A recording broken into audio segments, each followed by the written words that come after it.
ምዕራፍ 10 በቂሳርያም ኢጣሊቄ ለሚሉት ጭፍራ የመቶ አለቃ የሆነ ቆርኔሌዎስ የሚሉት አንድ ሰው ነበረ። እርሱም ከቤተሰቦቹ ሁሉ ጋር እግዚአብሔርን የሚያመልክና የሚፈራ ለሕዝብም እጅግ ምጽዋት የሚያደርግ ወደ እግዚአብሔርም ሁል ጊዜ የሚጸልይ ነበረ። ከቀኑም 9 ሰዓት ያህል ቆርኔሌዎስ ሆይ የሚለው የእግዚአብሔር መልአክ ወደ እርሱ ሲገባ በራእይ በግልጥ አየው። እርሱም ትኩር ብሎ ሲመለከተው ደንግጦ ጌታ ሆይ ምንድር ነው አለ። መልአኩም አለው ጸሎትህና ምጽዋትህ በእግዚአብሔር ፊት ለመታሰቢያ እንዲሆን አረገ።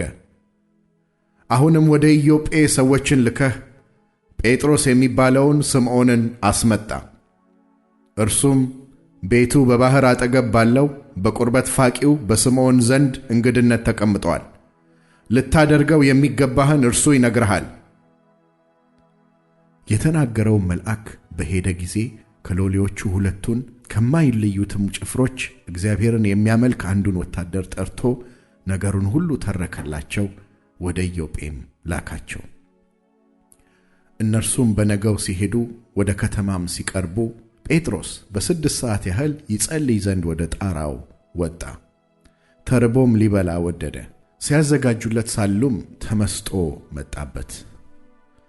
ሰማይም ተከፍቶ በአራት ማዕዘን የተያዘ ታላቅ ሸማ የሚመስል ዕቃ ወደ ምድር ሲወርድ አየ። በዚያውም 4 እግር ያላቸው ሁሉ አራዊትም በምድርም የሚንቀሳቀሱት የሰማይ ወፎችም ነበሩበት።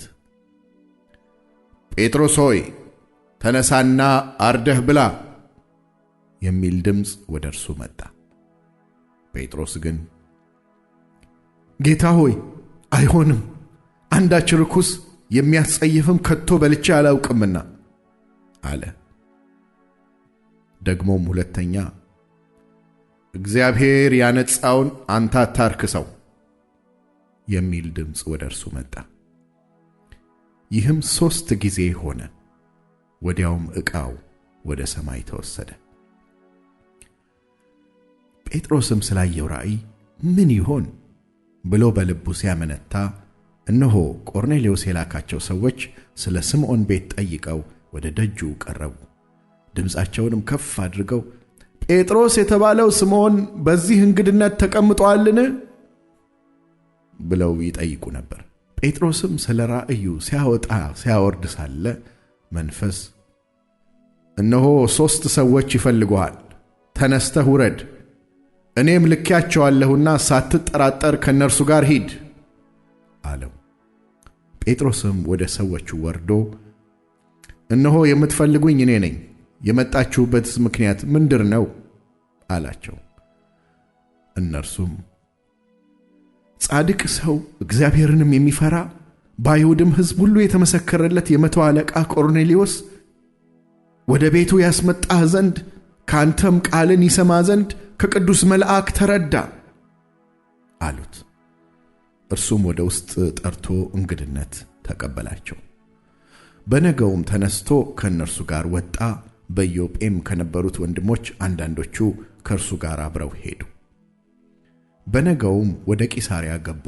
ቆርኔሌዎስም ዘመዶቹንና የቅርብ ወዳጆቹን በአንድነት ጠርቶ ይጠባበቃቸው ነበር። ጴጥሮስም በገባ ጊዜ ቆርኔሌዎስ ተገናኝቶ ከእግሩ በታች ወደቀና ሰገደለት። ጴጥሮስ ግን ተነሳ፣ እኔ ራሴ ደግሞ ሰው ነኝ ብሎ አስነሳው።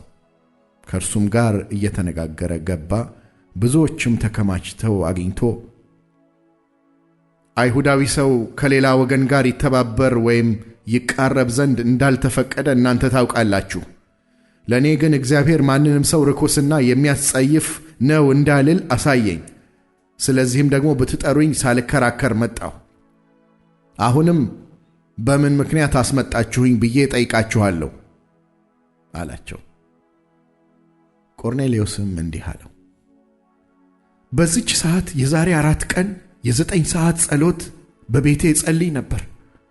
እነሆም የሚያንጸባርቅ ልብስ የለበሰ ሰው በፊቴ ቆመና ቆርኔሌዎስ ሆይ በእግዚአብሔር ፊት ጸሎትህ ተሰማ፣ ምጽዋትህም ታሰበ። እንግዲህ ወደ ኢዮጴ ልከህ ጴጥሮስ የተባለውን ስምዖንን አስጠራ። እርሱም በቁርበት ፋቂው በስምዖን ቤት በባሕር አጠገብ እንግድነት ተቀምጧል አለኝ። ስለዚህ ያን ጊዜ ወደ አንተ ላኩ። አንተም በመምጣትህ መልካም አድርገሃል። እንግዲህ አንተ ከእግዚአብሔር ዘንድ የታዘዝከውን ሁሉ እንድንሰማ እኛ ሁላችን አሁን በእግዚአብሔር ፊት በዚህ አለን። ጴጥሮስም አፉን ከፍቶ እንዲህ አለ፣ እግዚአብሔር ለሰው ፊት እንዳያደላ፣ ነገር ግን በአሕዛብ ሁሉ እርሱን የሚፈራና ጽድቅን የሚያደርግ በእርሱ የተወደደ እንደሆነ በእውነት አስተዋልኩ። የሁሉ ጌታ በሚሆን በኢየሱስ ክርስቶስ ሰላምን እየሰበከ ይህን ቃል ወደ እስራኤል ልጆች ላከ። ዮሐንስ ከሰበከው ጥምቀት በኋላ ከገሊላ ጀምሮ በይሁዳ ሁሉ የሆነውን ነገር እናንተ ታውቃላችሁ። እግዚአብሔር የናዝሬቱን ኢየሱስን በመንፈስ ቅዱስ በኃይልም ቀባው። እርሱም መልካም እያደረገ ለዲያብሎስም የተገዙትን ሁሉ እየፈወሰ ዞረ። እግዚአብሔር ከእርሱ ጋር ነበረና። እኛም በአይሁድ አገርና በኢየሩሳሌም ባደረገው ነገር ሁሉ ምስክሮች ነን። እርሱንም በእንጨት ላይ ሰቅለው ገደሉት። እርሱን እግዚአብሔር በሦስተኛው ቀን አስነሳው፣ ይገለጥም ዘንድ ሰጠው። ይኸውም ለሕዝብ ሁሉ አይደለም፣ ነገር ግን በእግዚአብሔር አስቀድሞ የተመረጡ ምስክሮች ለሆንን ለእኛ ነው እንጂ። ከሙታንም ከተነሳ በኋላ ከእርሱ ጋር የበላን የጠጣንም እኛ ነን። ለሕዝብም እንድንሰብክና በሕያዋንና በሙታን ሊፈርድ በእግዚአብሔር የተወሰነ እርሱ እንደሆነ እንመሰክር ዘንድ አዘዘን። በእርሱ የሚያምን ሁሉ በስሙ የኃጢአቱን ስርየት እንዲቀበል ነቢያት ሁሉ ይመሰክሩለታል። ጴጥሮስ ይህን ነገር ገና ሲናገር ቃሉን በሰሙት ሁሉ ላይ መንፈስ ቅዱስ ወረደ።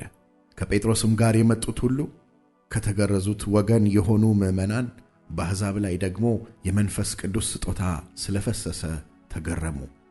በልሳኖች ሲናገሩ እግዚአብሔርንም ሲያከብሩ ሰምተዋቸዋልና። በዚያን ጊዜም ጴጥሮስ መልሶ እነዚህ እንደኛ ደግሞ መንፈስ ቅዱስን የተቀበሉ እንዳይጠመቁ ውሃን ይከለክላቸው ዘንድ የሚችል ማን ነው? አለ። በኢየሱስ ክርስቶስ ስምም ይጠመቁ ዘንድ አዘዛቸው። ከዚህም በኋላ ጥቂት ቀን እንዲቀመጥ ለመኑት።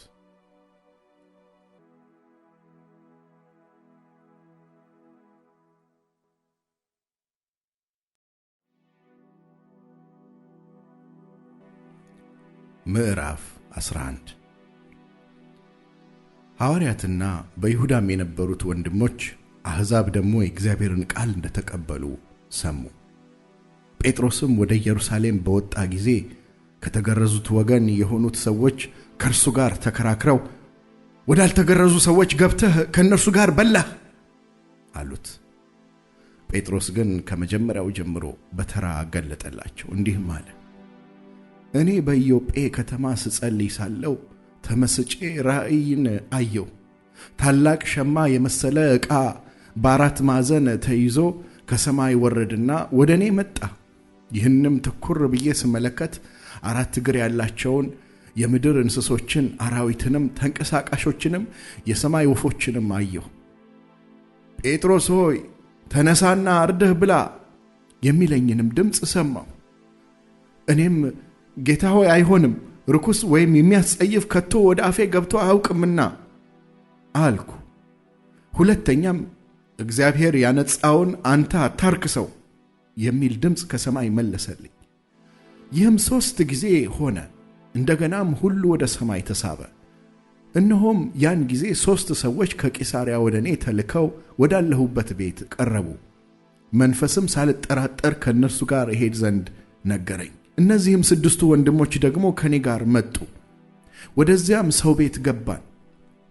እርሱም መልአክ በቤቱ ቆሞ እንዳየና ወደ ኢዮጴ ሰዎች ልከህ ጴጥሮስ የተባለውን ስምዖንን አስመጣ፣ እርሱም አንተና የቤት ሰዎች ሁሉ የምትድኑበትን ነገር ይነግርሃል እንዳለው ነገረን። ለመናገርም በጀመርኩ ጊዜ መንፈስ ቅዱስ ለእኛ ደግሞ በመጀመሪያ እንደወረደ ለእነርሱ ወረደላቸው። ዮሐንስም በውሃ አጠመቀ፣ እናንተ ግን በመንፈስ ቅዱስ ትጠመቃላችሁ ያለውም የጌታ ቃል ትዝ አለኝ። እንግዲህ እግዚአብሔር በጌታ በኢየሱስ ክርስቶስ ላመንነው ለእኛ ደግሞ እንደሰጠን ያን ስጦታ ለእነርሱ ከሰጠ እግዚአብሔርን ለመከልከል ይችል ዘንድ እኔ ማን ነበርኩ? ይህን በሰሙ ጊዜም ዝም አሉና እንኪያስ እግዚአብሔር ለአሕዛብ ደግሞ ለሕይወት የሚሆን ንስሐን ሰጣቸው እያሉ እግዚአብሔርን አከበሩ። በስጢፋኖስም ላይ በተደረገው መከራ የተበተኑት እስከ ፊንቄ እስከ ቆጵሮስም እስከ አንጾኪያም ድረስ ዞሩ። ቃሉንም ለአይሁድ ብቻ እንጂ ለአንድ ስንኳ አይናገሩም ነበር። ከእነርሱ ግን የቆጵሮስና የቀሬና ሰዎች የነበሩ አንዳንዶቹ ወደ አንጾኪያ መጥተው የጌታን የኢየሱስን ወንጌል እየሰበኩ ለግሪክ ሰዎች ተናገሩ። የጌታም እጅ ከእነርሱ ጋር ነበረ። ቁጥራቸውም እጅግ የሚሆን ሰዎች አምነው ወደ ጌታ ዘወር አሉ። በርናባስንም ወደ አንጾኪያ ላኩት። እርሱም መጥቶ የእግዚአብሔርን ጸጋ ባየ ጊዜ ደስ አለው። ሁሉንም በልባቸው ፈቃድ በጌታ ጸንተው ይኖሩ ዘንድ መከራቸው። ደግ ሰውና መንፈስ ቅዱስ እምነትም የሞላበት ነበረና ብዙ ሕዝብም ወደ ጌታ ተጨመሩ። በርናባስም ሳውልን ሊፈልግ ወደ ጠርሴስ ወጣ። ባገኘውም ጊዜ ወደ አንጾኪያ መጣው። በቤተ ክርስቲያንም 1 ዓመት ሙሉ ተሰበሰቡ። ብዙ ሕዝብንም አስተማሩ። ደቀ መዛሙርትም መጀመሪያ በአንጾኪያ ክርስቲያን ተባሉ። በዚያም ወራት ነቢያት ከኢየሩሳሌም ወደ አንጾኪያ ወረዱ። ከእነርሱም ጋር አጋቦስ የሚሉት አንድ ሰው ተነስቶ በዓለም ሁሉ ታላቅ ራብ ሊሆን እንዳለው በመንፈስ አመለከተ። ይህም በቀላውዲዮስ ቄሳር ዘመን ሆነ። ደቀ መዛሙርትም እያንዳንዳቸው እንደ ችሎታቸው መጠን አዋጥተው በይሁዳ ለሚኖሩት ወንድሞች እርዳታን ይልኩ ዘንድ ወሰኑ። እንዲህም ደግሞ አደረጉ። በበርናባስና በሳውልም እጅ ወደ ሽማግሌዎቹ ሰደዱት።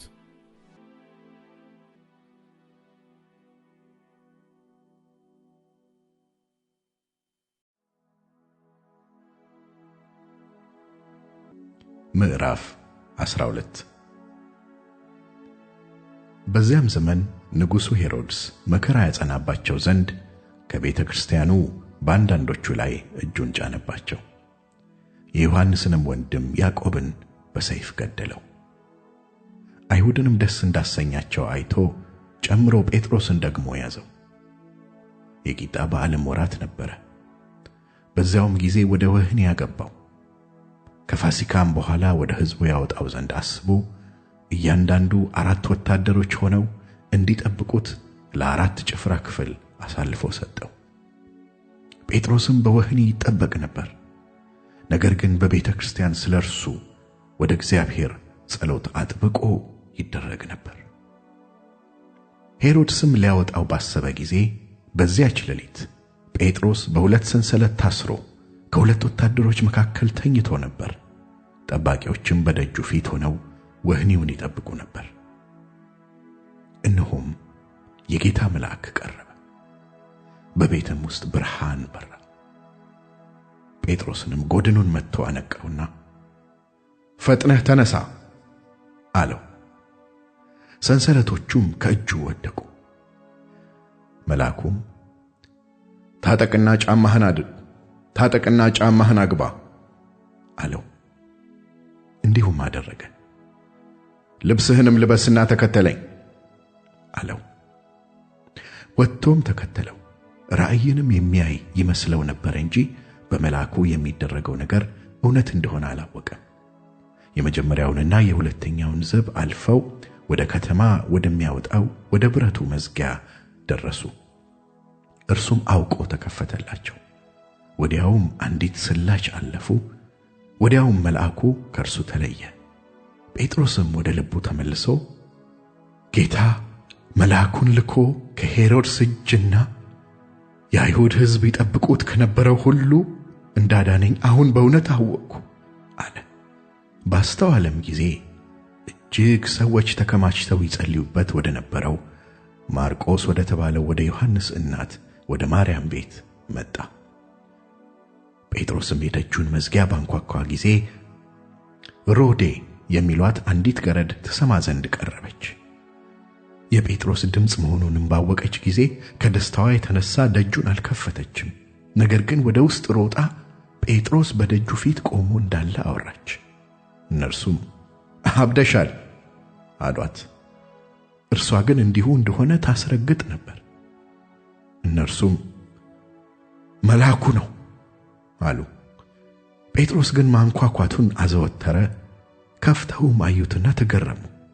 ግን ዝም እንዲሉ በእጁ ጠቅሶ ጌታ ከወህኒ እንዴት እንዳወጣው ተረከላቸውና ይህን ለያዕቆብና ለወንድሞች ንገሩ አላቸው። ወጥቶም ወደ ሌላ ስፍራ ሄደ። በነጋም ጊዜ ጴጥሮስ ምን አግኝቶት ይሆን ብለው በጭፍሮች ዘንድ ብዙ ሁከት ሆነ። ሄሮድስም አስፈልጎ ባጣው ጊዜ ጠባቂዎችን መረመረ፣ ይገድሏቸውም ዘንድ አዘዘ። ከይሁዳም ወደ ቂሳርያ ወርዶ በዚያ ተቀመጠ። ከጢሮስና ከሲዶና ሰዎችም ጋር ተጣልቶ ነበር። በአንድ ልብ ሆነውም ወደ እርሱ መጡ። የንጉሥንም ቢትወደድ ብላስጦስን እሺ አሰኝተው ዕርቅ ለመኑ፣ አገራቸው ከንጉሥ አገር ምግብ ያገኝ ነበርና። በተቀጠረ ቀንም ሄሮድስ ልብሰ መንግሥቱን ለብሶ በዙፋን ተቀመጠ። እነርሱንም ተናገራቸው። ሕዝቡም የእግዚአብሔር ድምፅ ነው የሰው አይደለም ብለው ጮኹ። ለእግዚአብሔርም ክብር ስላልሰጠ ያን ጊዜ የጌታ መልአክ መታው፣ በትልም ተበልቶ ሞተ። የእግዚአብሔር ቃል ግን ያድግና ይበዛ ነበር። በርናባስና ሳውልም አገልግሎታቸውን ፈጽመው ከኢየሩሳሌም ተመለሱ።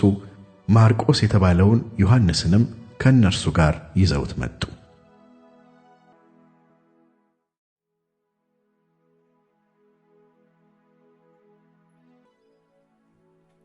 ምዕራፍ 13 በአንጾኪያም ባለችው ቤተ ክርስቲያን ነቢያትና መምህራን ነበሩ።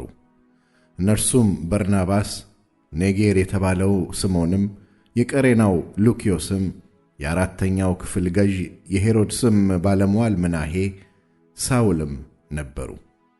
እነዚህም ጌታን ሲያመልኩና ሲጦሙ መንፈስ ቅዱስ በርናባስና ሳውልን ለጠራኋቸው ሥራ ለዩልኝ አለ። በዚያን ጊዜም ከጦሙ ከጸለዩም እጃቸውንም ከጫኑ በኋላ አሰናበቷቸው። እነርሱም በመንፈስ ቅዱስ ተልከው ወደ ሴሌውቅያ ወረዱ። ከዚያም በመርከብ ወደ ቆጵሮስ ሄዱ። በስልማናም በነበሩ ጊዜ በአይሁድ ምኵራቦች የእግዚአብሔርን ቃል ሰበኩ። አገልጋይም ዮሐንስ ነበራቸው። ደሴቲቱንም ሁሉ እስከ ጳፉ በዞሩ ጊዜ በርያሱስ የሚሉትን ጠንቋይና ሐሰተኛ ነቢይ የሆነውን አንድ አይሁዳዊ ሰው አገኙ። እርሱም አስተዋይ ሰው ከሆነው ሰርጊዮስ ጳውሎስ ከሚባለው አገረ ገዥ ጋር ነበረ። ይህም በርናባስንና ሳውልን ወደ እርሱ ጠርቶ የእግዚአብሔርን ቃል ሊሰማ ፈለገ።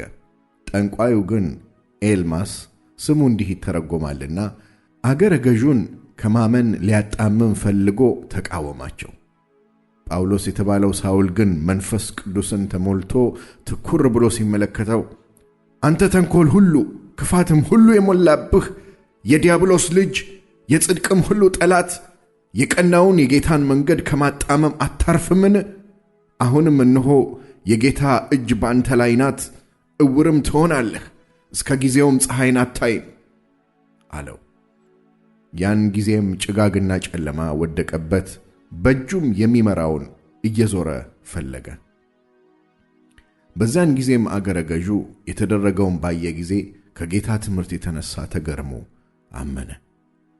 ጳውሎስም ከጓደኞቹ ጋር ከጳፉ ተነስቶ የጵንፍልያ ወደምትሆን ወደ ጴርጌን መጣ። ዮሐንስም ከእነርሱ ተለይቶ ወደ ኢየሩሳሌም ተመለሰ። እነርሱ ግን ከጴርጌን አልፈው የጲስድያ ወደምትሆን ወደ አንጾኪያ ደረሱ። በሰንበትም ቀን ወደ ምኵራብ ገብተው ተቀመጡ። ሕግና ነቢያትም ከተነበቡ በኋላ የምኵራቡ አለቆች ወንድሞች ሆይ ሕዝብን የሚመክር ቃል እንዳላችሁ ተናገሩ ብለው ላኩባቸው። ጳውሎስም ተነሳና በእጁ ጠቅሶ እንዲህ አለ። የእስራኤል ሰዎችና እግዚአብሔርን የምትፈሩት ሆይ ስሙ። የዚህ የእስራኤል ሕዝብ አምላክ አባቶቻችንን መርጦ በግብፅ አገር በእንግድነት ሳሉ ሕዝቡን ከፍ ከፍ አደረጋቸው፣ ከፍ ባለችውም ክንዱ ከዚያ ወጣቸው። በበረሃም 40 ዓመት ያህል መገባቸው። በከነዓንም አገር 7 አሕዛብን አጥፍቶ ምድራቸውን አወረሳቸው። ከዚህም በኋላ እስከ ነቢዩ እስከ ሳሙኤል ድረስ 450 ዓመት ያህል መሳፍንትን ሰጣቸው። ከዚያም ወዲያ ንጉሥን ያነግሥላቸው ዘንድ ለመኑ። እግዚአብሔርም ከብንያም ወገን የሚሆን ሰው የቂስን ልጅ ሳኦልን 40 ዓመት ሰጣቸው። እርሱንም ከሻረው በኋላ ዳዊትን በእነርሱ ላይ እንዲነግሥ አስነሳው።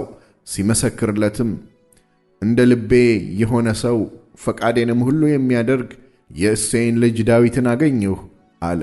ከዚህም ሰው ዘር እግዚአብሔር እንደ ተስፋው ቃል ለእስራኤል መድኃኒትን እርሱም ኢየሱስን አመጣ። ከመምጣቱም በፊት ዮሐንስ አስቀድሞ ለእስራኤል ሕዝብ ሁሉ የንስሐን ጥምቀት ሰብኮ ነበር። ዮሐንስም ሩጫውን ሲፈጽም ሳለ እኔ ማን እንደሆንኩ ታስባላችሁ? እኔስ እርሱን አይደለሁም። ነገር ግን እነሆ የእግሩን ጫማ ፈታ ዘንድ ከማይገባኝ ከኔ በኋላ ይመጣል ይል ነበር። እናንተ ወንድሞቻችን፣ የአብርሃም ዘር ልጆች፣ ከእናንተ መካከልም እግዚአብሔርን የምትፈሩ ሆይ ለእናንተ የዚህ የመዳን ቃል ተላከ። በኢየሩሳሌም የሚኖሩ ሰዎችና አለቆቻቸው እርሱንና በየሰንበቱ የሚነበቡትን የነቢያትን ድምፆች ስላላወቁ በፍርዳቸው ፈጽመዋልና ለሞትም የሚያደርስ ምክንያት አንድ ስንኳ ባያገኙበት ይገድለው ዘንድ ጲላጦስን ለመኑት። ስለ እርሱም የተጻፈውን ሁሉ በፈጸሙ ጊዜ ከእንጨት አውርደው በመቃብር አኖሩት። እግዚአብሔር ግን ከሙታን አስነሳው። በሕዝብም ዘንድ ምስክሮቹ ለሆኑት ከእርሱ ጋር ከገሊላ ወደ ኢየሩሳሌም ለወጡት ብዙ ቀን ታያቸው። እኛም ለአባቶች የተሰጠውን ተስፋ የምሥራቹን ለእናንተ እንሰብካለን። ይህን ተስፋ እግዚአብሔር በሁለተኛው መዝሙር ደግሞ አንተ ልጄ ነህ፣ እኔ ዛሬ ወለድኩህ ተብሎ እንደተጻፈ ኢየሱስን አስነስቶ ለእኛ ለልጆቻቸው ፈጽሟልና እንደገናም ወደ መበስበስ እንዳይመለስ ከሙታን እንዳስነሳው እንዲህ የታመነውን የዳዊትን ቅዱስ ተስፋ ሰጣችኋለሁ ብሏል። ደግሞም በሌላ ስፍራ ቅዱስህን መበስበስን ያይ ዘንድ አትሰጠውም ይላልና። ዳዊት በራሱ ዘመን የእግዚአብሔርን ሐሳብ ካገለገለ በኋላ አንቀላፋ፣ ከአባቶቹም ጋር ተጨምሮ መበስበስን አየ። ይህ እግዚአብሔር ያስነሳው ግን መበስበስን አላየም። እንግዲህ ወንድሞች ሆይ በእርሱ በኩል የኀጢአት ስርየት እንዲነገርላችሁ በሙሴም ሕግ ትጸድቁበት ዘንድ ከማይቻላችሁ ሁሉ ያመነ ሁሉ በእርሱ እንዲጸድቅ በእናንተ ዘንድ የታወቀ ይሁን። እንግዲህ እናንተ የምትንቁ እዩ፣ ተደነቁም፣ ጥፉም። አንድ ስንኳ ቢተርክላችሁ የማታምኑትን ሥራ በዘመናችሁ እኔ እሠራለሁና ተብሎ በነቢያት የተነገረው እንዳይደርስባችሁ ተጠንቀቁ። በወጡም ጊዜ ይህን ነገር በሚመጣው ሰንበት ይነግሯቸው ዘንድ ለመኗቸው።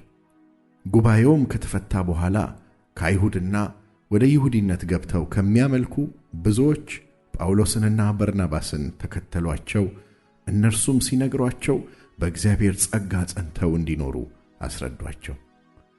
በሁለተኛውም ሰንበት ከጥቂቶቹ በቀር የከተማው ሰው ሁሉ የእግዚአብሔርን ቃል ይሰሙ ዘንድ ተሰበሰቡ። አይሁድም ብዙ ሕዝብ ባዩ ጊዜ ቅንዓት ሞላባቸው፣ እየተሳደቡም ጳውሎስ የተናገረውን ቃል ተቃወሙ። ጳውሎስና በርናባስም ገልጠው የእግዚአብሔር ቃል አስቀድሞ ለእናንተ ይነገር ዘንድ ያስፈልጋል፣ ከገፋችሁትና የዘላለም ሕይወት እንዳይገባችሁ በራሳችሁ ከፈረዳችሁ ግን እነሆ ወደ አሕዛብ ዘወር እንላለን። እንዲሁ ጌታ እስከ ምድር ዳርቻ ድረስ ለማዳን ትሆን ዘንድ ለአሕዛብ ብርሃን አድርጌሃለሁ ብሎ አዞናልና አሉ። አሕዛብም ሰምተው ደስ አላቸው፣ የእግዚአብሔርንም ቃል አከበሩ። ለዘላለም ሕይወትም የተዘጋጁ ሁሉ አመኑ። የጌታም ቃል በአገሩ ሁሉ ተስፋፋ። አይሁድ ግን የሚያመልኩትን የከበሩትንም ሴቶችና የከተማውን መኳንንት አወኩ። በጳውሎስና በበርናባስም ላይ ስደትን አስነስተው ከአገራቸው አወጧቸው። እነርሱ ግን የእግራቸውን ትቢያ አራግፈውባቸው ወደ ኢቆንዮን መጡ። በደቀ መዛሙርትም ደስታና መንፈስ ቅዱስ ሞላባቸው።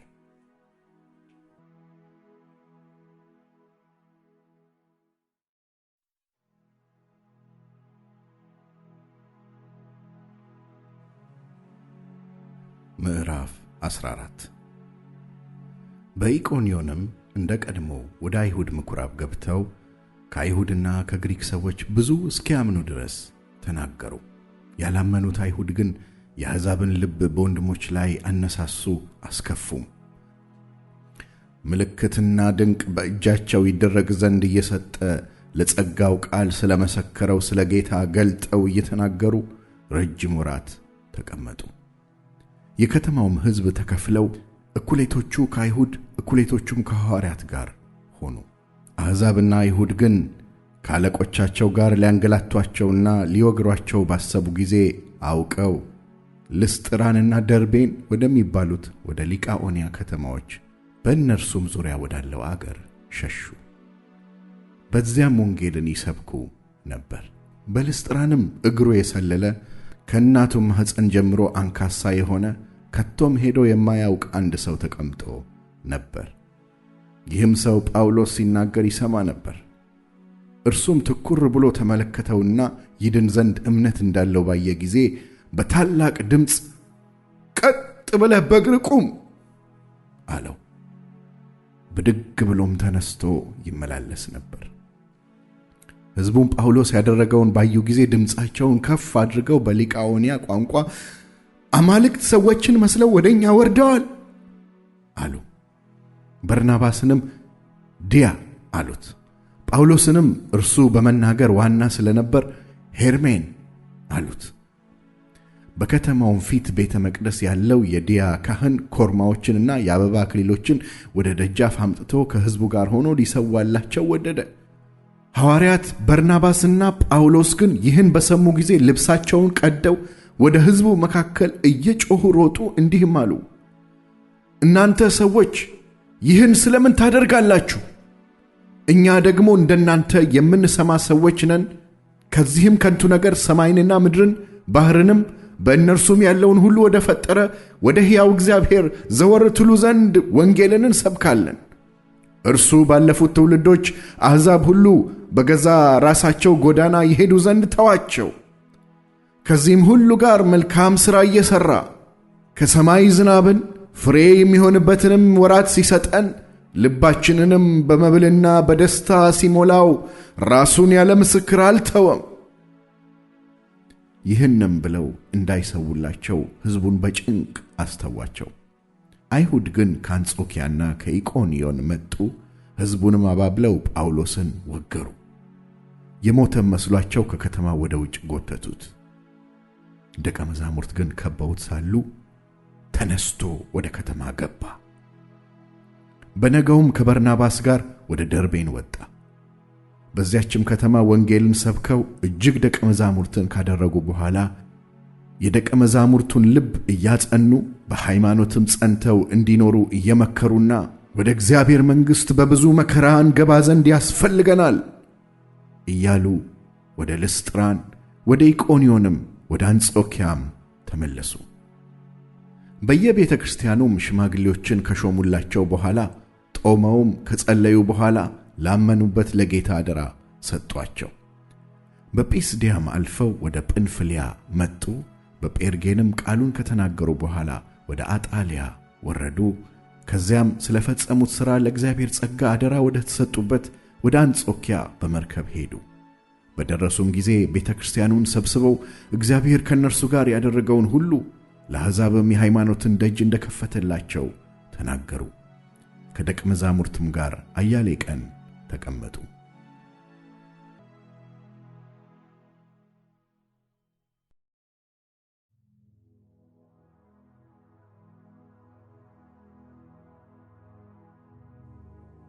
ምዕራፍ 15 አንዳንዶችም ከይሁዳ ወረዱና እንደ ሙሴ ሥርዓት ካልተገረዛችሁ ትድኑ ዘንድ አትችሉም ብለው ወንድሞችን ያስተምሩ ነበር። በእነርሱና በጳውሎስ በበርናባስም መካከል ብዙ ጥልና ክርክር በሆነ ጊዜ ስለዚህ ክርክር ጳውሎስና በርናባስ ከእነርሱም አንዳንዶች ሌሎች ሰዎች ወደ ሐዋርያት ወደ ሽማግሌዎችም ወደ ኢየሩሳሌም ይወጡ ዘንድ ተቈረጠ። ቤተ ክርስቲያኑም በመንገድ እየረዳቸው እነርሱ የአሕዛብን መመለስ እየተረኩ በፊንቄና በሰማርያ አለፉ። ወንድሞችንም ሁሉ እጅግ ደስ አሰኟቸው። ወደ ኢየሩሳሌምም በደረሱ ጊዜ ቤተ ክርስቲያንና ሐዋርያት ሽማግሌዎችም ተቀበሏቸው። እግዚአብሔርም ከእነርሱ ጋር ያደረገውን ሁሉ አወሩ። ከፈሪሳውያን ወገን ግን ያመኑት አንዳንዶቹ ተነስተው ትገርዟቸው ዘንድና የሙሴን ሕግ እንዲጠብቁ ታዟቸው ዘንድ ይገባል አሉ። ሐዋርያትና ሽማግሌዎችም ስለዚህ ነገር ለመማከር ተሰበሰቡ። ከብዙ ክርክርም በኋላ ጴጥሮስ ተነስቶ እንዲህ አላቸው፣ ወንድሞቼ ሆይ፣ አሕዛብ ከአፌ የወንጌልን ቃል ሰምተው ያምኑ ዘንድ እግዚአብሔር በመጀመሪያ ዘመን ከእናንተ እኔን እንደመረጠኝ እናንተ ታውቃላችሁ። ልብንም የሚያውቅ አምላክ ለእኛ ደግሞ እንደሰጠን መንፈስ ቅዱስን በመስጠት መሰከረላቸው። ልባቸውንም በእምነት ሲያነጻ በእኛና በእነርሱ መካከል አንዳች አልለየም። እንግዲህ አባቶቻችንና እኛ ልንሸከመው ያልቻልነውን ቀንበር በደቀ መዛሙርት ጫንቃ ላይ በመጫን እግዚአብሔርን አሁን ስለምን ትፈታተናላችሁ? ነገር ግን በጌታ በኢየሱስ ክርስቶስ ጸጋ እንደ እነርሱ ደግሞ እንድን ዘንድ እናምናለን። ሕዝቡም ሁሉ ዝም አሉ። በርናባስና ጳውሎስም እግዚአብሔር በእጃቸው በአሕዛብ መካከል ያደረገውን ምልክትና ድንቅ ሁሉ ሲተርኩላቸው ይሰሙ ነበር። እነርሱም ዝም ካሉ በኋላ ያዕቆብ እንዲህ ብሎ መለሰ፣ ወንድሞች ሆይ ስሙኝ። እግዚአብሔር ለስሙ የሚሆንን ወገን ከአሕዛብ ይወስድ ዘንድ አስቀድሞ እንዴት እንደጎበኘ ስምዖን ተርኳል። ከዚህም ጋር የነቢያት ቃል ይሰማማል። እንዲህ ተብሎ እንደተጻፈ ከዚህ በኋላ የቀሩት ሰዎችና በስሜ የተጠሩት አሕዛብ ሁሉ ጌታን ይፈልጉ ዘንድ እመለሳለሁ፣ የወደቀችውንም የዳዊትን ድንኳን እንደገና ሰራታለሁ፣ ፍራሿንም እንደገና ሰራታለሁ፣ እንደገናም አቆማታለሁ ይላል ይህን የሚያደርግ ጌታ። ከጥንት ጀምሮ ሥራው ሁሉ በእግዚአብሔር ዘንድ የታወቀ ነው። ስለዚህ ከአሕዛብ ወደ እግዚአብሔር የዞሩትን እንዳናስቸግራቸው፣ ነገር ግን ከጣዖት ርኩሰትና ከዝሙት ከታነቀም ከደመም ይርቁ ዘንድ እንድንጽፍላቸው እቈርጣለሁ። ሙሴስ ከቀደሙት ትውልድ ጀምሮ በሰንበት በምኵራቦቹ ሲያነቡ በየከተማው እርሱን የሚሰብኩ አሉት። ያን ጊዜ ሐዋርያትና ሽማግሌዎች ከቤተ ክርስቲያኑ ሁሉ ጋር ከእነርሱ የተመረጡትን ሰዎች ከጳውሎስና ከበርናባስ ጋር ወደ አንጾኪያ ይልኩ ዘንድ ፈቀዱ። እነርሱም በወንድሞች መካከል ዋናዎች ሆነው በርስያን የተባለው ይሁዳና ሲላስ ነበሩ። እንዲህም ጽፈው በእነርሱ እጅ ላኩ። ሐዋርያትና ሽማግሌዎች ወንድሞችም በአንጾኪያና በሶርያ በኪልቅያም ለሚኖሩ ከአሕዛብ ወገን ለሆኑ ወንድሞች ሰላምታ ያቀርባሉ።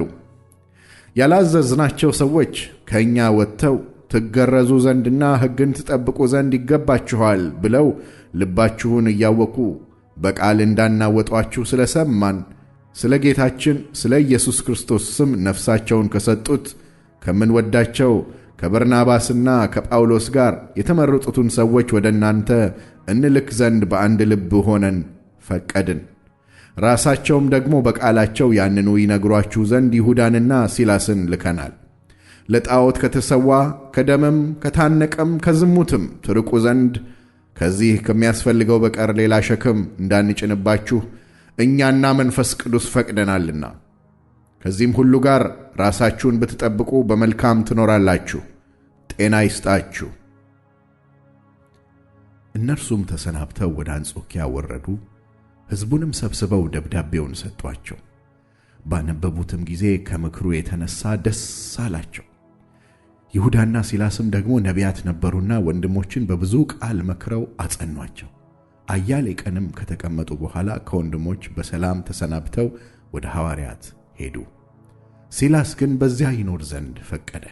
ጳውሎስና በርናባስም ከሌሎች ከብዙ ሰዎች ጋር ደግሞ የጌታን ቃል እያስተማሩና ወንጌልን እየሰበኩ በአንጾኪያ ይቀመጡ ነበር። ከጥቂት ቀንም በኋላ ጳውሎስ በርናባስን ተመልሰን የጌታን ቃል በተናገርንበት በየከተማው ሁሉ ወንድሞችን እንጎብኛቸው፣ እንዴት እንዳሉም እንወቅ አለው። በርናባስም ማርቆስ የተባለውን ዮሐንስን ደግሞ ከእነርሱ ጋር ይወስድ ዘንድ አሰበ። ጳውሎስ ግን ይህን ከእነርሱ ጋር ሊወስድ አልፈቀደም፣ ከእነርሱ ዘንድ ከጵንፍልያ ተለይቶ ነበርና ወደ ሥራም ከእነርሱ ጋር አልመጣም ነበርና። ስለዚህም እርስ በርሳቸው እስኪለያዩ ድረስ መከፋፋት ሆነ። በርናባስም ማርቆስን ይዞ በመርከብ ወደ ቆጵሮስ ሄደ። ጳውሎስ ግን ሲላስን መረጠ። ወንድሞችም ለእግዚአብሔር ጸጋ አደራ ከሰጡት በኋላ ወጣ። አብያተ ክርስቲያናትንም እያጸና በሶርያና በኪልቅያ ይዞር ነበረ።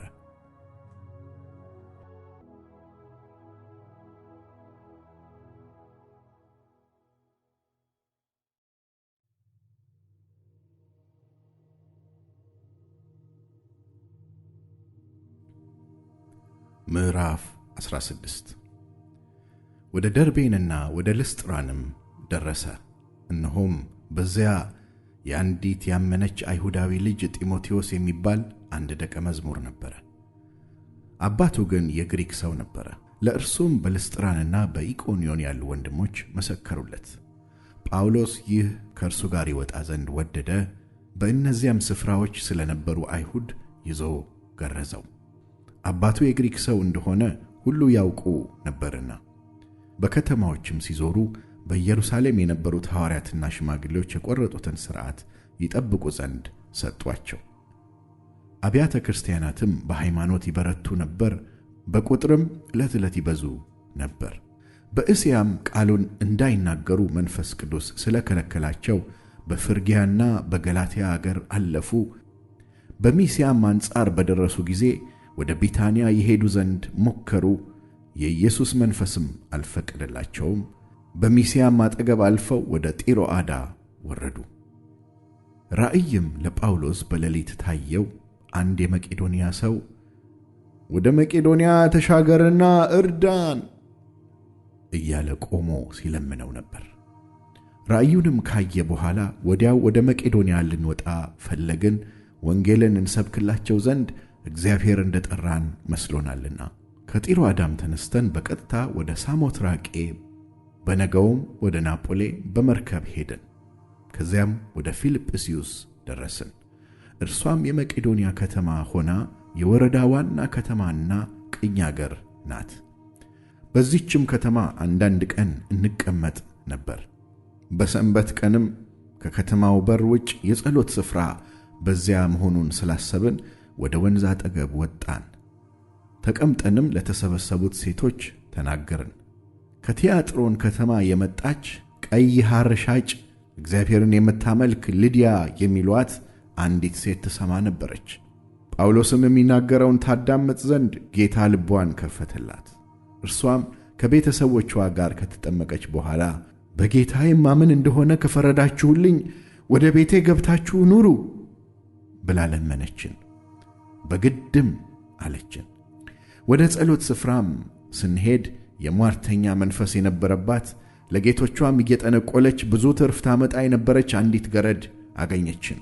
እርሷ ጳውሎስንና እኛን እየተከተለች የመዳንን መንገድ የሚነግሯችሁ እነዚህ ሰዎች የልዑል አምላክ ባሪያዎች ናቸው ብላ ትጮህ ነበር። ይህንም እጅግ ቀን አደረገች። ጳውሎስ ግን ተቸገረና ዘወር ብሎ መንፈሱን ከእርሷ እንድትወጣ በኢየሱስ ክርስቶስ ስም አዝሃለሁ አለው። በዚያም ሰዓት ወጣ። ጌቶቿም የትርፋቸው ተስፋ እንደወጣ ባዩ ጊዜ ጳውሎስንና ሲላስን ይዘው ወደ ገበያ በሹማምት ፊት ጎተቷቸው። ወደ ገዢዎችም አቅርበው እነዚህ ሰዎች አይሁድ ሆነው ከተማችንን እጅግ ያናውጣሉ፣ እኛም የሮሜ ሰዎች ሆነን እንቀበላቸውና እናደርጋቸው ዘንድ ያልተፈቀደልንን ልማዶች ይናገራሉ አሉ። ሕዝቡም አብረው ተነሱባቸው። ገዢዎቹም ልብሳቸውን ገፈው በበትር ይመቷቸው ዘንድ አዘዙ። በብዙም ከደበደቧቸው በኋላ ወደ ወህኒ ጣሏቸው። የወህኒውንም ጠባቂ ተጠንቅቆ እንዲጠብቃቸው አዘዙት። እርሱም የዚህን ዓይነት ትእዛዝ ተቀብሎ ወደ ውስጠኛው ወህኒ ጣላቸው። እግራቸውንም በግንድ አጣብቆ ጠረቃቸው። በመንፈቀ ሌሊት ግን ጳውሎስና ሲላስ እየጸለዩ እግዚአብሔርን በዜማ ያመሰግኑ ነበር። እስረኞቹም ያዳምጧቸው ነበር። ድንገትም የወህኒው መሠረት እስኪናወጥ ድረስ ታላቅ የምድር መንቀጥቀጥ ሆነ። በዚያን ጊዜም ደጆቹ ሁሉ ተከፈቱ፣ የሁሉም እስራት ተፈታ። የወህኒውም ጠባቂ ከእንቅልፉ ነቅቶ የወህኒው ደጆች ተከፍተው ባየ ጊዜ እስረኞቹ ያመለጡ መስሎት ራሱን ይገድል ዘንድ አስቦ ሰይፉን መዘዘ። ጳውሎስ ግን በታላቅ ድምፅ ሁላችን በዚህ ያለንና በራስህ ክፉ ነገር አታድርግ ብሎ ጮኸ። መብራትም ለምኖ ወደ ውስጥ ሮጠ። እየተንቀጠቀጠም ከጳውሎስና ከሲላስ ፊት ተደፋ። ወደ ውጭም አውጥቶ ጌቶቼ ሆይ እድን ዘንድ ምን ማድረግ ይገባኛል አላቸው። እነርሱም በጌታ በኢየሱስ ክርስቶስ እመን፣ አንተና ቤተሰቦችህም ትድናላችሁ አሉት። ለእርሱና በቤቱም ላሉት ሁሉ የእግዚአብሔርን ቃል ተናገሯቸው። በሌሊትም በዚያች ሰዓት ወስዶ ቁስላቸውን አጠበላቸው። ያን ጊዜውንም እርሱ ከቤተሰቦቹ ሁሉ ጋር ተጠመቀ። ወደ ቤቱም አውጥቶ ማዕድ አቀረበላቸው። በእግዚአብሔርም ስላመነ ከቤተሰቦቹ ሁሉ ጋር ሐሴት አደረገ። በነጋም ጊዜ ገዢዎቹ እነዛን ሰዎች ፍታቸው ብለው ሎሌዎቻቸውን ላኩ። የወህኒውን ጠባቂ ትፈቱ ዘንድ ገዢዎቹ ልከዋል፣ እንግዲህ አሁን ወጥታችሁ በሰላም ሂዱ ብሎ ይህን ቃል ለጳውሎስ ነገረው። ጳውሎስ ግን እኛ የሮሜ ሰዎች ስንሆን ያለ ፍርድ በሕዝብ ፊት ደብድበው በወህኒ ጣሉን፣ አሁን በስውር ይጥሉናልን? አይሆንም፣ ራሳቸው ግን መጥተው ያውጡን አላቸው። ሎሌዎቹም ይህን ነገር ለገዢዎች ነገሩ። የሮሜ ሰዎችም እንደሆኑ በሰሙ ጊዜ ፈሩ።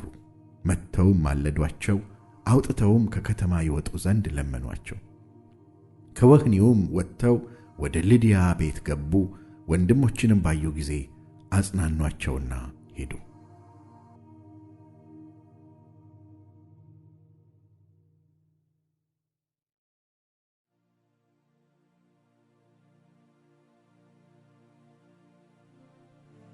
ምዕራፍ 17 በአንፊጶልና በአጶሎንያ ካለፉ በኋላ ወደ ተሰሎንቄ መጡ። በዚያም የአይሁድ ምኵራብ ነበረ። ጳውሎስም እንደ ልማዱ ወደ እነርሱ ገባ። 3 ሰንበትም ያህል ከእነርሱ ጋር ከመጽሐፍት እየጠቀሰ ይነጋገር ነበር። ሲተረጉምም ክርስቶስ መከራ እንዲቀበልና ከሙታን እንዲነሣ ይገባው ዘንድ እያስረዳ ይህ እኔ የምሰብክላችሁ ኢየሱስ እርሱ ክርስቶስ ነው ይል ነበር። ከእነርሱም አንዳንዶቹ ተረድተው ከሚያመልኩም ከግሪክ ሰዎች ብዙ፣ ከከበሩትም ሴቶች ጥቂቶች ያይደሉ ከጳውሎስና ከሲላስ ጋር ተባበሩ። አይሁድ ግን ቀንተው ከሥራ ፈቶች ክፉ ሰዎችን አመጡ። ሕዝብንም ሰብስበው ከተማውን አወኩ። ወደ ሕዝብም ያወጧቸው ዘንድ ፈልገው ወደ ኢያሶን ቤት ቀረቡ። ባላገኟቸውም ጊዜ ኢያሶንንና ከወንድሞች አንዳንዶችን ወደ ከተማው አለቆች ጎትተው ዓለምን ያወኩ እነዚህ ወደዚህ ደግሞ መጥተዋል፣ ኢያሶንም ተቀብሏቸዋል። እነዚህም ሁሉ ኢየሱስ የሚሉት ሌላ ንጉሥ አለ እያሉ የቄሳርን ትእዛዝ ይቃወማሉ ብለው ጮኹ። ሕዝቡና የከተማውም አለቆች ይህን ነገር በሰሙ ጊዜ ታወኩ። ከኢያሶንና ከልጆቹም ዋስ ተቀብለው ለቀቋቸው። ወዲያውም ወንድሞች ጳውሎስንና ሲላስን በሌሊት ወደ ቤርያ ሰደዷቸው። በደረሱም ጊዜ ወደ አይሁድ ምኵራብ ገቡ። እነዚህም በተሰሎንቄ ከሚኖሩት ይልቅ ልበሰፊዎች ነበሩና ነገሩ እንደዚህ ሆነን ብለው ዕለት ዕለት መጽሐፍትን እየመረመሩ ቃሉን በሙሉ ፍቃድ ተቀበሉት። ስለዚህም ከእነርሱ ብዙ ከግሪኮችም የከበሩት ሴቶችና ወንዶች ጥቂት ያይደሉ አመኑ። በተሰሎንቄ ያሉት አይሁድ ግን ጳውሎስ በቤርያ ደግሞ የእግዚአብሔርን ቃል እንደሰበከ ባወቁ ጊዜ ወደዚያ ደግሞ መጡና ሕዝቡን አወኩ። በዚያን ጊዜም ወንድሞቹ ወዲያው ጳውሎስን እስከ ባሕር ድረስ ይሄድ ዘንድ ሰደዱት። ሲላስና ጢሞቴዎስም በዚያው ቀሩ። ጳውሎስን የሸኙት ግን እስከ አቴና አደረሱት። እንደሚቻላቸውም በፍጥነት ወደ እርሱ ይመጡ ዘንድ ወደ ሲላስና ወደ ጢሞቴዎስ ትእዛዝ ተቀብለው ሄዱ። ጳውሎስም በአቴና ሲጠብቃቸው ሳለ በከተማው ጣዖት መሙላቱን እየተመለከተ መንፈሱ ተበሳጨበት። ስለዚህም በምኵራብ ከአይሁድና እግዚአብሔርን ከሚያመልኩ ሰዎች ጋር በየቀኑም በገበያ ከሚያገኛቸው ጋር ይነጋገር ነበር። ከኢፊቆሮስ ወገንና ኢስጦይኮችም ከተባሉት ፈላስፎች አንዳንዶቹ ከእርሱ ጋር ተገናኙ። አንዳንዶቹም ይህ ለፍላፊ ምን ሊናገር ይወዳል አሉ። ሌሎችም የኢየሱስንና የትንሣኤውን ወንጌል ስለሰበከላቸው አዲሶችን አማልክት የሚያወራ ይመስላል አሉ። ይዘውም ይህ የምትናገረው አዲስ ትምህርት ምን እንደሆነ እናውቅ ዘንድ ይቻለናልን? በጆሮአችን እንግዳ ነገር ታሰማናለህና እንግዲህ ይህ ነገር ምን እንደሆነ እናውቅ ዘንድ እንፈቅዳለን ብለው አርዮስፋጎስ ወደ ተባለው ስፍራ ወሰዱት። የአቴና ሰዎች ሁሉና በዚያ የኖሩ እንግዶች አዲስ ነገርን ከመናገርና ከመስማት በቀር በሌላ ጉዳይ አይውሉም ነበርና። ጳውሎስም በአርዮስፋጎስ መካከል ቆሞ እንዲህ አለ። የአቴና ሰዎች ሆይ፣ እናንተ በሁሉ ነገር አማልክትን እጅግ እንደምትፈሩ እመለከታለሁ።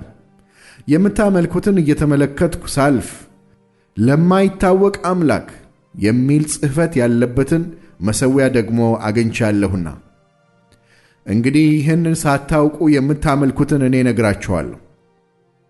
ዓለሙንና በእርሱ ያለውን ሁሉ የፈጠረ አምላክ እርሱ የሰማይና የምድር ጌታ ነውና እጅ በሠራው መቅደስ አይኖርም።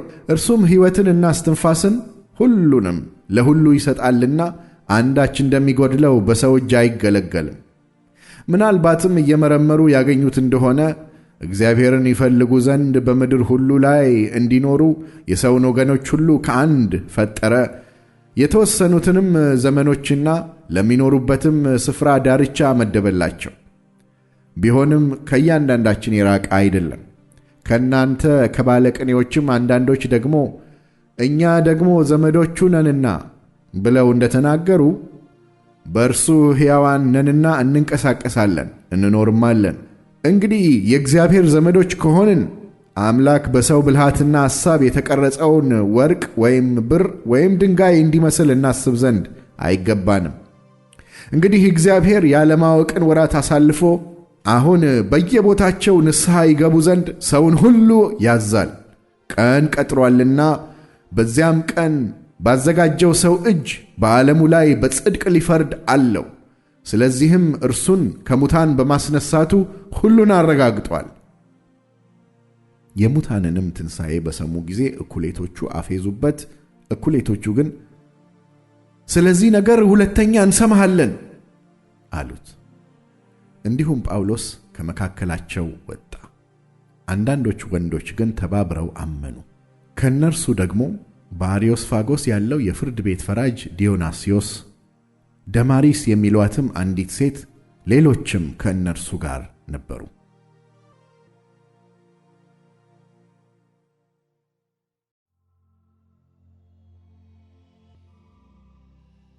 ምዕራፍ 18 ከዚህም በኋላ ጳውሎስ ከአቴና ወጥቶ ወደ ቆሮንቶስ መጣ። በወገኑም የጳንጦስ ሰው የሚሆን አቂላ የሚሉት አንድ አይሁዳዊ አገኘ። እርሱም ከጥቂት ጊዜ በፊት ከሚስቱ ከጵርስቅላ ጋር ከኢጣሊያ መጥቶ ነበረ። አይሁድ ከሮሜ ይወጡ ዘንድ ቀላውዴዎስ አዞ ነበርና ወደ እነርሱ ቀረበ። ሥራቸውም አንድ ስለነበረ በእነርሱ ዘንድ ተቀምጦ በአንድ ላይ ሠሩ። ሥራቸውም ድንኳን መስፋት ነበረና በየሰንበቱም ሁሉ በምኵራብ ይነጋገር ነበረ። አይሁድንና የግሪክንም ሰዎች ያስረዳ ነበር። ሲላስና ጢሞቴዎስም ከመቄዶንያ በወረዱ ጊዜ ጳውሎስ ኢየሱስ እርሱ ክርስቶስ እንደሆነ ለአይሁድ እየመሰከረ ለቃሉ ይተጋ ነበር። ነገር ግን በተቃወሙትና በተሳደቡ ጊዜ ልብሱን እያራገፈ ደማችሁ በራሳችሁ ነው፣ እኔ ንጹሕ ነኝ፣ ከእንግዲህ ወዲህ ወደ አሕዛብ እንሄዳለን አላቸው። ከዚያም ወጥቶ ኢዮስጦስ ወደሚባል እግዚአብሔርን ወደሚያመልክ ሰው ቤት ገባ። ቤቱም በምኵራብ አጠገብ ነበረ። የምኵራብ አለቃ ቀርስጶስም ከቤተሰቦቹ ሁሉ ጋር በጌታ አመነ። ከቆሮንቶስ ሰዎችም ብዙ በሰሙ ጊዜ አምነው ተጠመቁ። ጌታም ሌሊት በራእይ ጳውሎስን እኔ ካንተ ጋር ነኝ፣ ማንም ክፉ ሊያደርግብህ የሚነሳብህ የለምና አትፍራ፣ ነገር ግን ተናገር፣ ዝምም አትበል፣ በዚህ ከተማ ብዙ ሕዝብ አሉኝና አለው። በመካከላቸውም የእግዚአብሔርን ቃል እያስተማረ ዓመት ከ6 ወር ተቀመጠ። ጋልዮስም በአካያ አገር ገዥ በነበረ ጊዜ አይሁድ በአንድ ልብ ሆነው በጳውሎስ ላይ ተነሱ። ወደ ፍርድ ወንበርም አምጥተው ይህ ሕግን ተቃውሞ እግዚአብሔርን ያመልኩት ዘንድ ሰዎችን ያባብላል አሉ። ጳውሎስም አፉን ሊከፍት ባሰበ ጊዜ ጋልዮስ አይሁድ ሆይ ዓመፅ ወይም ክፉ በደል በሆነ እንድታገሳችሁ በተገባኝ ነበር። ስለ ቃልና ስለ ስሞች ስለ ሕጋችሁም የምትከራከሩ ከሆነ ግን ራሳችሁ ተጠንቀቁ፣ እኔ በዚህ ነገር ፈራጅ ሆን ዘንድ አልፈቅድምና አላቸው። ከፍርድ ወንበርም ፊት አስወጣቸው። የግሪክ ሰዎችም ሁሉ የምኵራብ አለቃ ሶስቴንስን ይዘው በወንበሩ ፊት መቱት። በእነዚህም ነገሮች ጋልዮስ ግድ የለውም ነበረ። ከዚህም በኋላ ጳውሎስ እጅግ ቀን ተቀምጦ ወንድሞቹን ተሰናብቶ በመርከብ ወደ ሶርያ ሄደ። ስለትም ነበረበትና ራሱን በክንክራኦስ ተላጨ። ጵርስቅላና አቂላም ከእርሱ ጋር ነበሩ። ወደ ኤፌሶንም በደረሱ ጊዜ እነዚያን ከዚያ ተዋቸው። ራሱ ግን ወደ ምኵራብ ገብቶ ከአይሁድ ጋር ይነጋገር ነበር። እነርሱም ብዙ ጊዜ እንዲቀመጥላቸው ሲለምኑት እሺ አላለም። ነገር ግን ሲሰናበታቸው የሚመጣውን በዓል በኢየሩሳሌም አደርግ ዘንድ ይገባኛል፣ እግዚአብሔር ቢፈቅድ ግን ወደ እናንተ ደግሞ እመለሳለሁ አላቸው። ከኤፌሶንም በመርከብ ተነሳ። ወደ ቂሳርያም በደረሰ ጊዜ ወጥቶ ለቤተ ክርስቲያን ሰላምታ ከሰጠ በኋላ ወደ አንጾኪያ ወረደ። ጥቂት ቀንም ቆይቶ መጣ። ደቀ መዛሙርትንም ሁሉ እያጸና በገላትያ አገርና በፍርግያ በተራ አለፈ። በወገኑም የእስክንድርያ ሰው የሆነ ነገር አዋቂ የነበረ አጵሎስ የሚሉት አንድ አይሁዳዊ ሰው ወደ ኤፌሶን ወረደ። እርሱም በመጽሐፍት ዕውቀት የበረታ ነበር። እርሱ የጌታን መንገድ የተማረ ነበረ። የዮሐንስንም ጥምቀት ብቻ አውቆ በመንፈስ ሲቃጠል ስለ ኢየሱስ ይናገርና በትክክል ያስተምር ነበር። እርሱም በምኵራብ ገልጦ ይናገር ጀመር። ጵርስቅላና አቂላም በሰሙት ጊዜ ወስደው የእግዚአብሔርን መንገድ ከፊት ይልቅ በትክክል ገለጡለት። እርሱም ወደ አካያ ማለፍ በፈቀደ ጊዜ ወንድሞቹ አጸናኑት፣ ይቀበሉትም ዘንድ ወደ ደቀ መዛሙርት ጻፉለት። በደረሰም ጊዜ አምነው የነበሩትን በጸጋ እጅግ ይጠቅማቸው ነበር። ኢየሱስ እርሱ ክርስቶስ እንደሆነ ከመጽሐፍት እየገለጠ ለአይሁድ በሁሉ ፊት በጽኑ ያስረዳቸው ነበርና።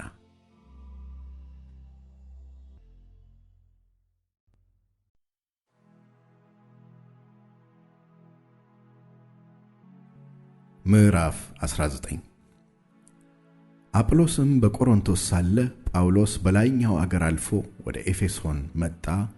አንዳንድ ደቀ መዛሙርትንም አገኘ። ባመናችሁ ጊዜ መንፈስ ቅዱስን ተቀበላችሁን? አላቸው። እነርሱም አልተቀበልንም፣ መንፈስ ቅዱስ እንዳለስ እንኳ አልሰማንም አሉት። እንኪያ በምን ተጠመቃችሁ? አላቸው። እነርሱም በዮሐንስ ጥምቀት አሉት። ጳውሎስም ዮሐንስስ ከእርሱ በኋላ በሚመጣው በኢየሱስ ክርስቶስ ያምኑ ዘንድ ለሕዝቡ እየተናገረ በንስሐ ጥምቀት አጠመቀ አላቸው። ይህንም በሰሙ ጊዜ በጌታ በኢየሱስ ስም ተጠመቁ። ጳውሎስም እጁን በጫነባቸው ጊዜ መንፈስ ቅዱስ ወረደባቸው፣ በልሳኖችም ተናገሩ፣ ትንቢትም ተናገሩ። ሰዎቹም ሁሉ 12 ያህሉ ነበር። ወደ ምኵራብም ገብቶ ስለ እግዚአብሔር መንግሥት እየተናገረና እያስረዳቸው 3 ወር ያህል በግልጥ ይናገር ነበር። አንዳንዶች ግን እልከኞች ሆነው በሕዝብ ፊት መንገዱን እየሰደቡ ባላመኑ ጊዜ ከእነርሱ ርቆ ደቀ መዛሙርትን ለየ። ጢራኖስም በሚሉት በትምህርት ቤት ዕለት ዕለት ይነጋገር ነበረ። በእስያም የኖሩት ሁሉ አይሁድም የግሪክ ሰዎችም የጌታን ቃል እስኪሰሙ ድረስ 2 ዓመት ያህል እንዲህ ሆነ። እግዚአብሔርም በጳውሎስ እጅ የሚያስገርም ተአምራት ያደርግ ነበር። ስለዚህም ከአካሉ ጨርቅ ወይም ልብስ ወደ ደዌዎች ይወስዱ ነበር፣ ደዌያቸውም ይለቃቸው ነበር። ክፉዎች መናፍስትም ይወጡ ነበር። አጋንንትንም እያወጡ ይዞሩ ከነበሩ አይሁድ አንዳንዶች ጳውሎስ በሚሰብከው በኢየሱስ እናምላችኋለን እያሉ ክፎች መናፍስት ባሉባቸው ላይ የጌታን የኢየሱስን ስም ይጠሩባቸው ዘንድ ሞከሩ። የካህናትም አለቃ ለሆነ አስቄዋ ለሚሉት ለአንድ አይሁዳዊ ይህን ያደረጉ 7 ልጆች ነበሩት። ክፉ መንፈስ ግን መልሶ ኢየሱስንስ አውቀዋለሁ፣ ጳውሎስንም አውቀዋለሁ፣ እናንተስ እነማን ናችሁ አላቸው። ክፉ መንፈስም ያለበት ሰው ዘለለባቸው፣ ቆስለውም ከዚያ ቤት ራቆታቸውን እስኪሸሹ ድረስ በረታባቸው፣ አሸነፋቸውም። ይህም በኤፌሶን በሚኖሩ ሁሉ በአይሁድና በግሪክ ሰዎች ዘንድ የታወቀ ሆነ። በሁላቸውም ላይ ፍርሃት ወደቀባቸው። የጌታም የኢየሱስ ክርስቶስ ስም ተከበረ። አምነውም ከነበሩት እጅግ ሰዎች ያደረጉትን እየተናዘዙና እየተናገሩ ይመጡ ነበር።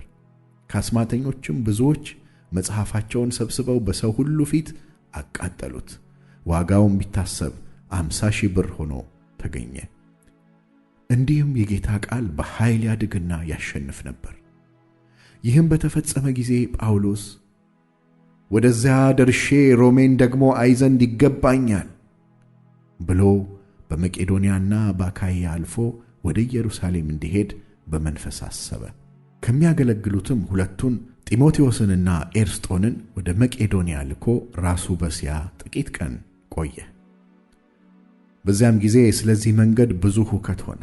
ብር ሰሪ የሆነ ድሜጥሮስ የሚሉት አንድ ሰው የአርጤምስን ቤተ መቅደስ ምስሎች በብር እየሠራ ለአንጥረኞች እጅግ ትርፍ ያገኝ ነበርና እነዚህንም ይህንም የሚመስለውን ሥራ የሠሩትን ሰብስቦ እንዲህ አላቸው፣ ሰዎች ሆይ ትርፋችን በዚህ ሥራ እንደሆነ ታውቃላችሁ። ይህም ጳውሎስ በእጅ የተሠሩት አማልክት አይደለም ብሎ በኤፌሶን ብቻ ሳይሆን ከጥቂት ክፍል በቀር በእስያ ሁሉ ብዙ ሕዝብን እንዳስረዳና እንዳሳተ አይታችኋል፣ ሰምታችሁማል። ሥራችንም እንዲናቅ ብቻ አይደለም፣ እስያ ሁሉ ዓለሙም የሚያመልካት የታላቂቱ አምላክ የአርጤምስ መቅደስ ምናምን ሆኖ እንዲቆጠር እንጂ ታላቅነቷም ደግሞ እንዳይሻር ያስፈራል። ይህንም በሰሙ ጊዜ ቁጣ ሞላባቸው። የኤፌሶን አርጤምስ ታላቅ ናት እያሉም ጮኹ። ከተማውም በሙሉ ተደባለቀ። የመቄዶንያም ሰዎች የጳውሎስን ጓደኞች ጋይዮስንና አርስጥሮኮስን ከእነርሱ ጋር ነጥቀው በአንድ ልብ ሆነው ወደ ጨዋታ ስፍራ ሮጡ። ጳውሎስም ወደ ሕዝቡ ይገባ ዘንድ በፈቀደ ጊዜ ደቀ መዛሙርት ከለከሉት። ከእስያም አለቆች ወዳጆቹ የሆኑት አንዳንዶች ደግሞ ወደ እርሱ ልከው ወደ ጨዋታ ስፍራ ራሱን እንዳይሰጥ ለመኑት። ወዲያና ወዲህም እያሉ ይጮኹ ነበር። በጉባኤውም ድብልቅልቅ ሆኖ የሚበልጡት እንኳ ስለምን እንደተሰበሰቡ አላወቁም ነበርና አይሁድም ሲያቀርቡት እስክንድሮስን ከሕዝቡ መካከል ወደፊት ገፉት። እስክንድሮስም በእጁ ጠቅሶ በሕዝብ ፊት እንዲሟገትላቸው ወደደ። አይሁዳዊ ግን እንደሆነ ባወቁ ጊዜ ሁሉ በአንድ ድምፅ የኤፌሶን አርጤምስ ታላቅ ናት እያሉ 2 ሰዓት ያህል ጮኹ። የከተማይቱም ጸሐፊ ሕዝቡን ጸጥ አሰኝቶ እንዲህ አለ፣ የኤፌሶን ሰዎች ሆይ የኤፌሶን ከተማ ለታላቂቱ አርጤምስ ከሰማይ ለወረደው ጣዖትም የመቅደስ ጠባቂ መሆኗን የማያውቅ ሰው ማን ነው? ይህንም የሚክደው ከሌለ ጸጥ እንድትሉና አንዳች በችኮላ እንዳታደርጉ ይገባል። የመቅደስን ዕቃ ያልሰረቁ አምላካችንንም ያልሰደቡ እነዚህን ሰዎች አምጥታችኋቸዋልና ድሜጥሮስና ከእርሱ ጋር ያሉት አንጥረኞች ግን በሰው ላይ ነገር እንዳላቸው የመጋቢያ ቀንና አገረ ገዦች አሉ። እርስ በርሳቸው ይሟገቱ። ስለ ሌላ ነገር እንደሆነ ግን አንዳች ብትፈልጉ በተደነገገው ጉባኤ ይፈታል። ዛሬ ስለተደረገው ሁከት ነው ሲሉ እንዳይከሱን ያስፈራልና ስለዚህም ስብሰባ ምላሽ መስጠት አንችልም፣ ምክንያት የለምና። ይህንም ብሎ ጉባኤውን ፈታው።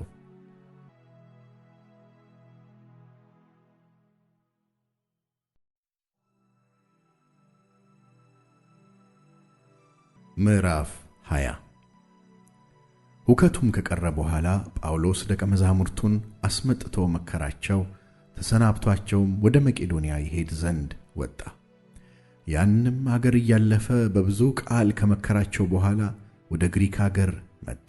በዚያም 3 ወር ተቀምጦ ወደ ሶርያ በመርከብ ሊሄድ ባሰበ ጊዜ አይሁድ ሴራ ስላደረጉበት በመቄዶንያ አልፎ ይመለስ ዘንድ ቆረጠ። የሸኙትም የቤርያው ሱሲጳጥሮስ፣ ከተሰሎንቄ ሰዎችም አርስጥሮኮስና ሲኮንዱስ፣ የደርቤኖም ጋይዮስና ጢሞቴዎስ፣ የእስያ ሰዎችም ቲኪቆስ፣ ጥሮፊሞስም ነበሩ። እነዚህም ወደፊታችን አልፈው በጢሮአዳ ቆዩን። እኛ ግን ከቂጣ በዓል ቀን በኋላ ከፊልጵስዩስ በመርከብ ተነስተን በ5 ቀን ወደ ጢሮአዳ ወደ እነርሱ ደረስንና በዚያ 7 ቀን ተቀመጥን። ከሳምንቱም በመጀመሪያው ቀን እንጀራ ለመቁረስ ተሰብስበን ሳለን ጳውሎስ በነገው ሊሄድ ስላሰበ ከእነርሱ ጋር ይነጋገር ነበር። እስከ መንፈቀ ሌሊትም ነገሩን አስረዘመ። ተሰብስበንም በነበረበት ሰገነት እጅግ መብራት ነበረ። አውጤኪስ የሚሉትም አንድ ጎበዝ በመስኮት ተቀምጦ ታላቅ እንቅልፍ አንቀላፍቶ ነበር። ጳውሎስም ነገርን ባስረዘመ ጊዜ እንቅልፍ ከብዶት ከ3ኛው ደርብ ወደ ታች ወደቀ፣ ሞቶም አነሱት። ጳውሎስም ወርዶ በላዩ ወደቀ፣ አቅፎም ነፍሱ አለችበትና አትንጫጩ አላቸው። ወጥቶም እንጀራ ቆርሶም በላ፣ ብዙ ጊዜም እስኪነጋ ድረስ ተነጋገረ፣ እንዲህም ሄደ። ብላቴናውንም ደህና ሆኖ ወሰዱት፣ እጅግም ተጽናኑ። እኛ ግን ጳውሎስን ከዚያ እንቀበለው ዘንድ ስላለን ወደ መርከብ ቀድመን ሄድንና ወደ አሶን ተነሳን። እርሱ በመሬት ይሄድ ዘንድ ስላሰበ እንደዚህ አዞ ነበርና። በአሶንም ባገኘን ጊዜ ተቀብለነው ወደ ሚጢሊኒ መጣን። በማግስቱም ከዚያ በባህር ተነስተን በኪዩ ፊት ለፊት ደረስን። በነገውም ወደ ሳሞን ተሻገርን። በትሮጊሊዮም አድርገን በማግስቱ ወደ ሚሊጢን መጣን።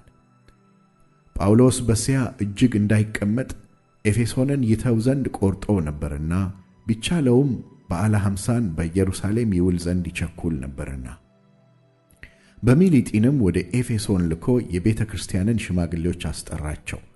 ወደ እርሱም በመጡ ጊዜ እንዲህ አላቸው። ወደ እስያ ከገባሁበት ከመጀመሪያ ቀን ጀምሮ በትሕትና ሁሉና በእንባ ከአይሁድ ሴራ በደረሰብኝ ፈተና ለጌታ እየተገዛሁ ዘመኑን ሁሉ ከእናንተ ጋር እንዴት እንደኖርኩ እናንተ ታውቃላችሁ።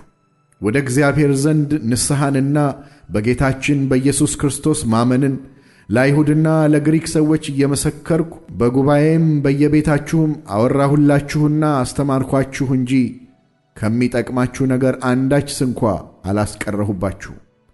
አሁንም እነሆ እኔ በመንፈስ ታስሬ ወደ ኢየሩሳሌም እሄዳለሁ። በዚያም የሚያገኘኝ ምን እንደሆነ አላውቅም። ነገር ግን መንፈስ ቅዱስ እስራትና መከራ ይቆይሃል ብሎ በየከተማው ሁሉ ይመሰክርልኛል።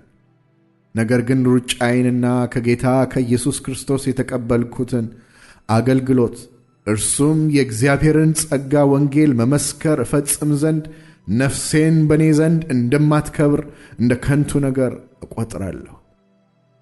አሁንም እነሆ እኔ የእግዚአብሔርን መንግሥት እየሰበክሁ በመካከላችሁ እየዞርኩ ሁላችሁ ከእንግዲህ ወዲህ ፊቴን እንዳታዩ አውቃለሁ። ስለዚህ እኔ ከሰው ሁሉ ደም ንጹሕ እንደሆንኩ ዛሬ በዚህች ቀን መሰክርላችኋለሁ። የእግዚአብሔርን ምክር ሁሉ ነግሬያችኋለሁና ምንም አላስቀረሁባችሁም። በገዛ ደሙ የዋጃትን የእግዚአብሔርን ቤተ ክርስቲያን ትጠብቋት ዘንድ መንፈስ ቅዱስ እናንተን ጳጳሳት አድርጎ ለሾመባት ለመንጋው ሁሉና ለራሳችሁ ተጠንቀቁ። ከሄድኩ በኋላ ለመንጋው የማይራሩ ጨካኞች ተኩላዎች እንዲገቡባችሁ ደቀ መዛሙርትንም ወደ ኋላቸው ይስቡ ዘንድ ጠማማ ነገርን የሚናገሩ ሰዎች በመካከላችሁ እንዲነሱ እኔ ያውቃለሁ። ስለዚህ 3 ዓመት ሌሊትና ቀን በእንባ እያንዳንዳችሁን ከመገሰጽ እንዳላቋረጥኩ እያሰባችሁ ትጉ። አሁንም ለእግዚአብሔርና ያንጻችሁ ዘንድ በቅዱሳንም ሁሉ መካከል ርስትን ይሰጣችሁ ዘንድ ለሚችል ለጸጋው ቃል አደራ ሰጥቻችኋለሁ። ከማንም ብር ወይም ወርቅ ወይም ልብስ አልተመኘሁም። እነዚህ እጆቼ በሚያስፈልገኝ ነገር ለእኔና ከእኔ ጋር ላሉት እንዳገለገሉ እናንተ ታውቃላችሁ።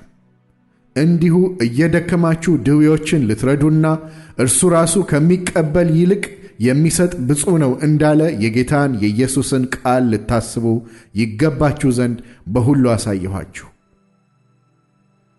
ይህንም ብሎ ተንበርክኮ ከሁላቸው ጋር ጸለየ። ሁሉም እጅግ አለቀሱ። ጳውሎስንም አንገቱን አቅፈው ይስሙት ነበር። ይልቁንም ከእንግዲህ ወዲህ ፊቴን አታዩም ስላላቸው ነገር እጅግ አዘኑ። እስከ መርከብም ድረስ ሸኙት።